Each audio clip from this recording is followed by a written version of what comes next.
As you're swiping through your Snapchat, tapping through stories and checking your feed, something catches your eye, a message from a stranger. At first, it seems harmless, just another snap from someone you don't recognize.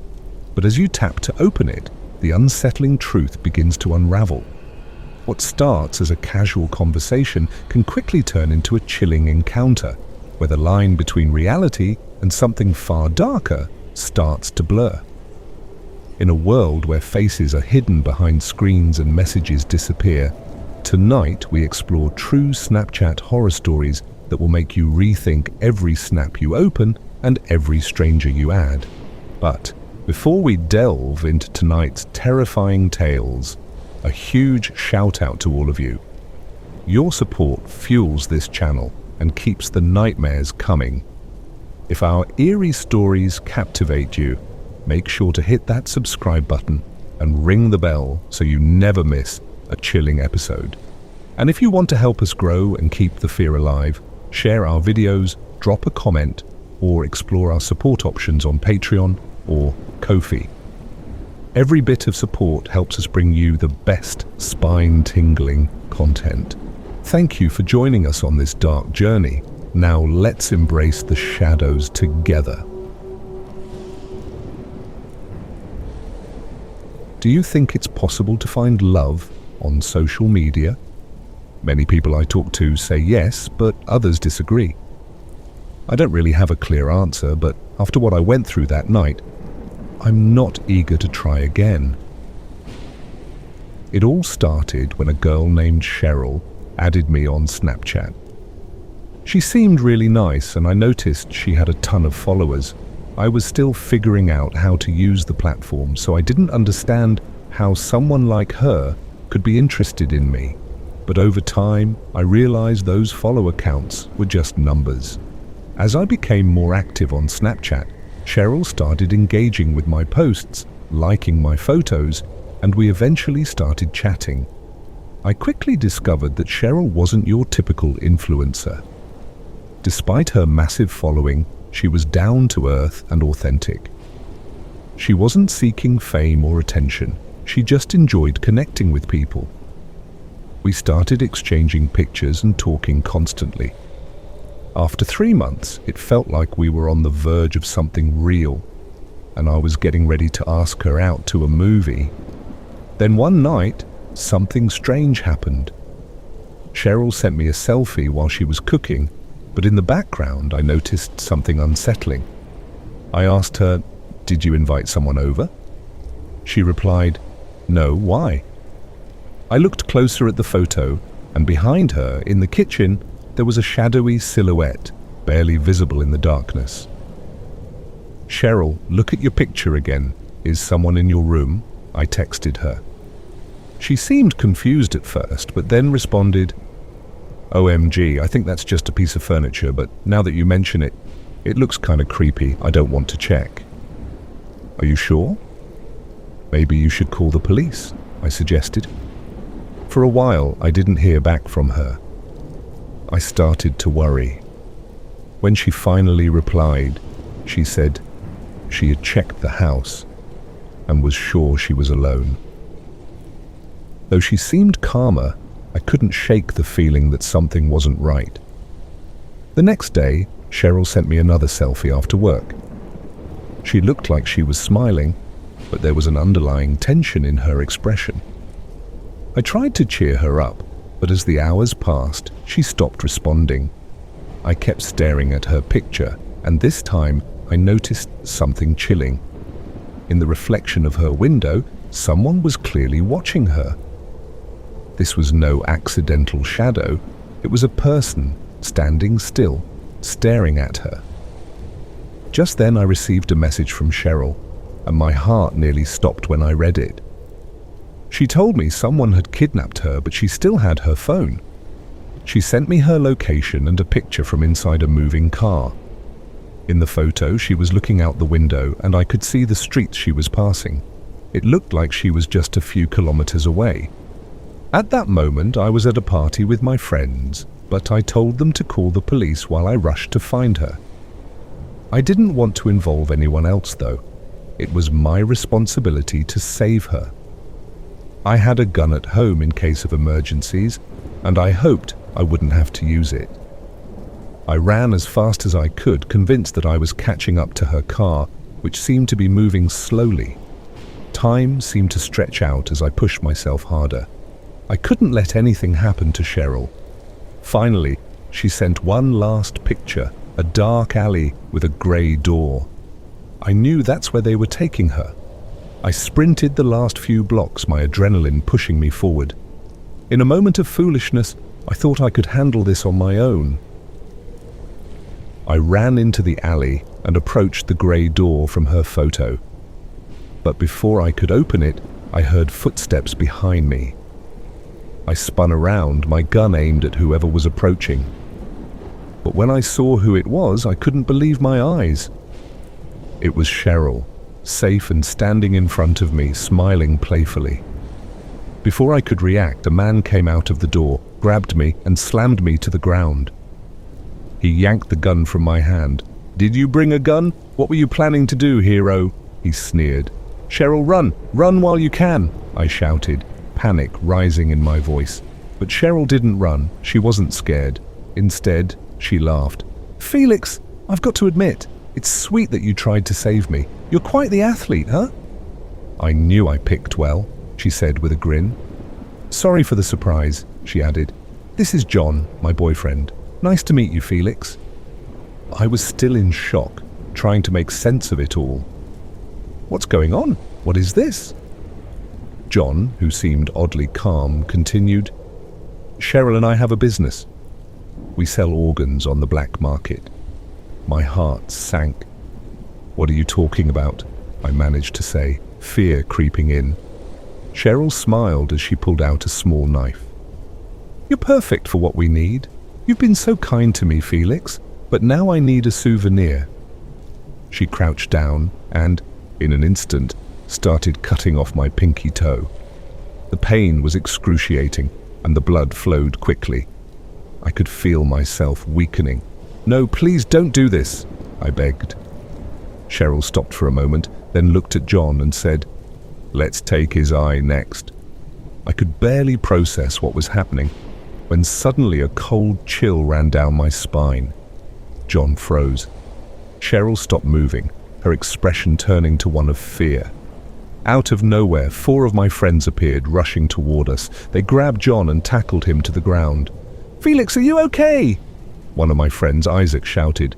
"We knew something was off, so we followed the trail. We're getting you out of here." They quickly called for help, and soon police cars arrived. Cheryl and John were arrested.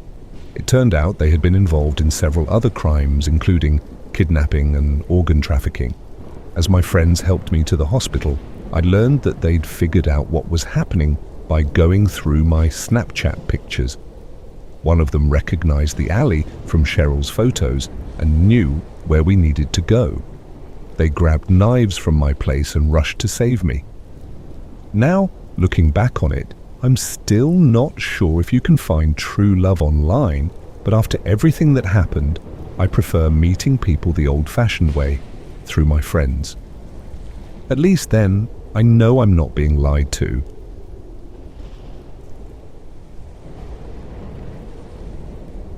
This happened last year, and it still freaks me out. I don't really like talking about it, but I've been thinking about it a lot lately, so I guess it's time to get it off my chest. It all started one evening when I was just chilling in my room, scrolling through Snapchat, mindlessly talking to friends. Nothing out of the ordinary. I had a pretty decent number of friends on there, people I knew from school, some from work, and a few randoms I'd added over the years. I wasn't super picky about who I accepted, but I always checked out people's profiles before adding them. One night, I got a snap from a girl I didn't recognize. Her name was Mia, but her profile was private. No stories, no info, just a random face and a message. I assumed it was someone from a group chat I'd been in recently, so I opened it. The first snap was just a picture of a dark room with what looked like a TV screen flickering. The photo was a little blurry, but what caught my attention was a figure in the background standing just outside the frame. It was hard to make out, like a shadow, but it definitely looked like a person. "Hey, who's that in the background?" I texted her. No reply. A minute passed, then another snap came through. This time it was a selfie. Mia was smiling, but her eyes were wide open, too wide, like she hadn't blinked in a while. Something about her smile didn't seem right either. It felt forced, like she was trying to look happy but couldn't. I stared at the snap for a few moments, unsure of what to think. "Why did you send me that photo?" I texted her, feeling a little uneasy. "What was in the room?" Again, no response. But then another snap came through. This one was a little disturbing. It was of my own house. It was a photo of my front door, taken from what looked like my front yard, the kind of shot you'd take from across the street. The photo had no caption, no message, just the image of my door, lit up by the streetlight. My heart dropped. I hadn't told anyone where I lived.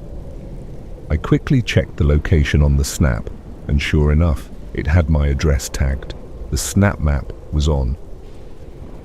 "Who the hell are you?" I typed, panicking now. "How did you get this picture?" The typing bubble appeared, then disappeared. A few seconds later, Mia sent another message, a video this time. I hesitated for a moment before opening it, but curiosity won. In the video, she was in front of my house, filming from across the street, just like in the picture. The camera wobbled a bit, and I could see Mia standing there, holding the phone, smiling awkwardly into the camera. Then she turned it around, and in the background I could see her standing right there on the sidewalk, a few feet away from my front door. My blood ran cold. She was in front of my house. She was watching me. I quickly ran to my window and peeked through the blinds. I couldn't see anyone, but I was panicking too much to focus. I started typing, but before I could send anything, I got another snap. It was a close-up of my front porch. At this point, I was hyperventilating. I couldn't even process what was happening, and I felt frozen in place. I grabbed my phone and blocked her, but it didn't stop there. I started getting notifications, messages from her new accounts, all with different usernames, all saying the same thing. "I'm right here. Come out." It felt like a nightmare. I couldn't sleep for hours. Every noise outside my window made me jump. I kept checking the snap map, but she had already turned hers off. I didn't know where she was, but I could feel she was close. The worst part. The next day, I went out for groceries. As I was walking down the street, I noticed someone standing outside my house, right where Mia had been in the snaps. It was a man, standing there in the same spot, just staring at my house. He didn't move, didn't even blink, just stood there. I froze. My heart started racing. I didn't want to look away, but I couldn't stay in the street either. So I hurried back to my car, drove around the block, and called the cops. When they arrived, the man was gone. They said it was probably just a random guy, but they still checked my house. They didn't find anything suspicious, and the man was never seen again. I haven't heard from Mia since then, but I haven't used SnapMap since that day either. I don't know if it was just a sick prank or something worse, but I don't want to find out. Now, every time I get a random snap from someone I don't know, my heart stops for a second. I still think about that night sometimes, and every now and then, when I'm alone at home, I catch myself glancing out the window just to make sure no one's standing there, waiting.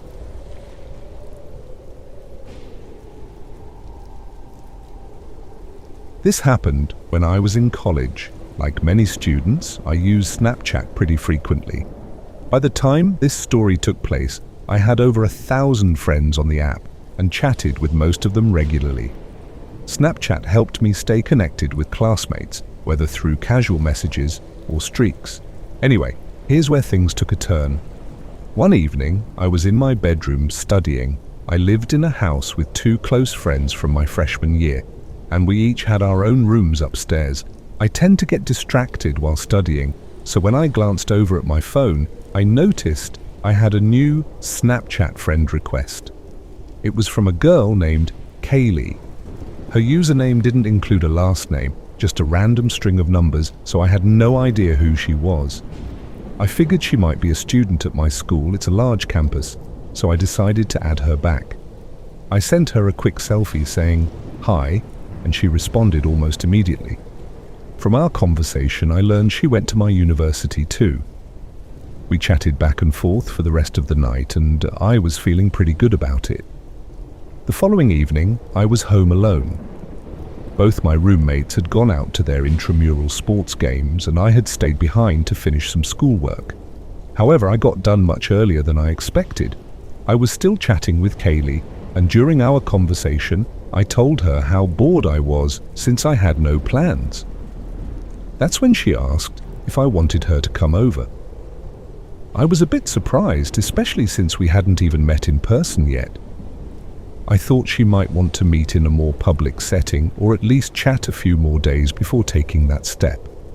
But she seemed cool, so I agreed. She asked for my address, and I gave it to her. Kaylee was also on the Snap map, and I saw that she lived on the other side of campus. Kaylee told me she was on her way, and I decided to tidy up the house a bit before she arrived. About 15 minutes later, there was a knock at the front door. I went downstairs expecting to see Kaylee. Instead, there was a guy standing there dressed in a jacket and winter hat. This completely threw me off. I opened the door just a crack and asked what he wanted. The guy introduced himself as Kaylee's friend and said he had given her a ride to my house. He told me Kaylee was waiting for me in the car down the street, but he wanted to make sure I wasn't some weirdo or dangerous person. He said he was just looking out for her and asked if he could come inside to check out the place. This threw up some red flags for me. I didn't feel right about the situation, so I politely told him to hold on a second while I processed it. I quickly checked the Snap map, and sure enough, it showed Kaylee was literally right outside, standing near where the guy was. That didn't seem right at all. I snapped Kaylee and asked who the guy was. As she typed, I saw the guy typing too. After a moment, Kaylee sent me a message confirming what the guy had told me, that he had given her a ride, and he was just being cautious. I wasn't convinced though, something didn't feel right. The guy knocked again and I shouted through the door, telling him to leave. I wasn't falling for whatever scam he was trying to pull. I watched him walk off, and thankfully he left. Around 20 minutes later, I got a snap from Kaylee. It was a photo of the guy flipping me off. I didn't respond to it. Then, shortly after, I got another snap from the same guy, this time with a message. "You're an idiot for falling for a fake girl." I was stunned. This whole time, I had been talking to someone pretending to be Kaylee. The photos she'd sent me seemed genuine, and I had convinced myself that she was real.